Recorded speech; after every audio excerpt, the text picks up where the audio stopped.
सरकारी स्कूल के तालिबे इल्म आसिम से जूते साफ कराना उस्ताद को महंगा पड़ गया। डिस्ट्रिक्ट मॉनिटरिंग ऑफिसर ने government higher secondary school Farrukhabad के उस्ताद के खिलाफ रिपोर्ट बनाकर चीफ एजुकेशन ऑफिसर को भिजवा दी।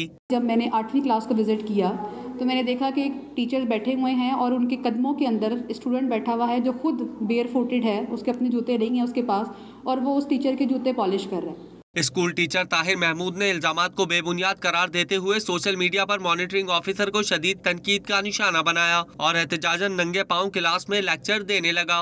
मैंने उनसे ये भी कहा कि मैडम मेरे जूते वापस कर दें, ये उस्ताद की इज्जत नहीं है। मुझे पता नहीं है आप कौन है या कौन नहीं है, मैं नहीं आपको जानता, आप पहले मुझे अपना तारफ तो करवाएं। वजीर तालीम मुराद राज के अहकामात पर इंक्वायरी के दौरान भट्टा मजदूर के बेटे आसिम ने तदरीसी औकात में उस्ताद के कहने पर जूते साफ करने का एतराफ किया, जिस पर उस्ताद ताहिर महमूद को मुअत्तल कर दिया गया।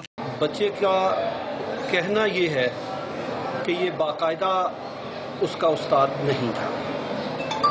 2 दिन पहले उसको शायद ये क्लास दी गई थी और दूसरे दिन आके उसने ये कहा है कि मेरे जूते जो है वो गंदे हैं, कोई बच्चा इनको साफ कर दे। तो मैंने अपने दोस्त से कपड़ा लिया और कपड़ा लेके उस्ताद के जूते साफ किए। शहरी और समाजी हलकों ने सरकारी स्कूल में तदरीसी औकात के दौरान तलबा से जूते साफ कराने पर स्कूल टीचर के खिलाफ सख्त एक्शन लेने का मुतालबा किया है।